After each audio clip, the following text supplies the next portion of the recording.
زیادکردنی نرخی کارەبای حکومی لە دەسەڵاتی حکوومەتێکی ماوە بەسەرچوونیە، پێشێلکاریە بەرامبەر دەستور، پێشێلکاریە بەرامبەر بە یاسا،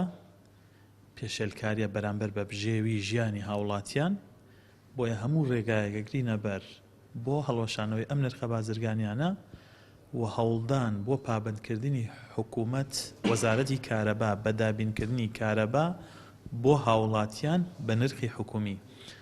بۆ ئەمەش یەکێک لە ڕێگاکانمان دادگایە، پشتیوان بەخوای گەورە لە نزیکترین کاتە لە دادگای باڵای ئیتیحادی داوا تۆمارەکەین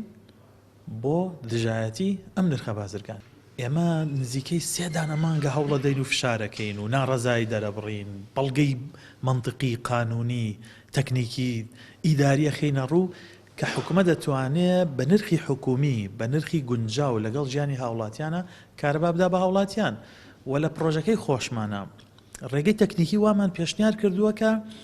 ئەتوانرێ ببێتە هۆی ئەوەی زیادە ڕەوی لای هاوڵاتی نەمێنێت لە بەکارهێنانە، کەچی گویان نە لە پرۆژەی ئێمە گرت نە لە ناڕزایی هاوڵاتیان و ئەو بڕیارەی کە ئەیان ویستدایان دوێنەدایان. ئەمە یەک شتمان پێڵێ، ئەویشەوەیە ئەوەی کە ئەڵێن ئەمانەوێ کارەبا 24 بکەینە 24 ساعتی بۆ هاوڵاتی ڕاست نییە، ئەمە پاساوە بۆی کارەبا بکەنە یەکێک لە سەرچاوەکانی تری داهات.